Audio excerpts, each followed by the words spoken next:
The Adventures of Prickly Porky. Chapter 11.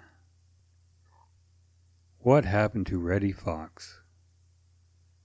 Reddy Fox wished with all his might that he had kept his tongue still about not being afraid to meet the strange creature that had given Peter Rabbit such a fright.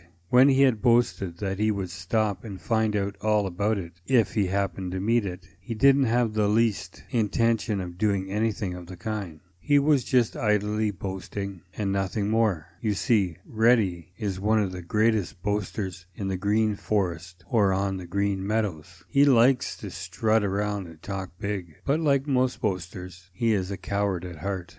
Uncle Billy Possum knew this, and that is why he dared Reddy to go the next morning to the foot of the hill where Prickly Porky the Porcupine lives, and where Peter Rabbit had had his strange adventure, and where Uncle Billy himself claimed to have seen the same creature without a head, tail, or legs, which had so frightened Peter. Uncle Billy had said he would be there himself up in a tree where he could see whether Reddy really did come or not, and so there was nothing for Reddy to do but to go and make good his foolish boast. If the strange creature should appear, you see, a number of little people had heard him boast, and had heard Uncle Billy dare him, and he knew that if he didn't make good, he would never hear the end of it, and would be called a coward by everybody. Reddy didn't sleep at all well that afternoon, and when at dusk he started to hunt for his supper, he found that he had lost his appetite. Instead of hunting, he spent most of the night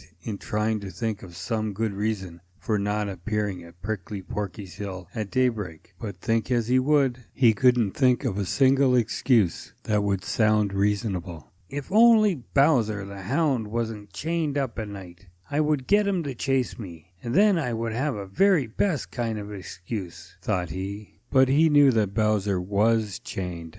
Nevertheless, he did go up to Farmer Brown's dooryard to make sure. It was just as he expected. Bowser was chained. Reddy sneaked away without even a look at Farmer Brown's henhouse. He didn't see that the door had carelessly been left open, and even if he had, it would have made no difference. He hadn't a bit of appetite. No, sir, Reddy Fox wouldn't have eaten the fattest chicken there if it had been right before him. All he could think of was a strange story told by Peter Rabbit and Uncle Billy Possum, and the scrape he got himself into by his foolish boasting. He just wandered about restlessly, waiting for daybreak and hoping that something would turn up to prevent him from going to Prickly Porky's hill. He didn't dare to tell old Granny Fox about it. He knew just what she would say. It seemed as if he could hear her sharp voice and the very words,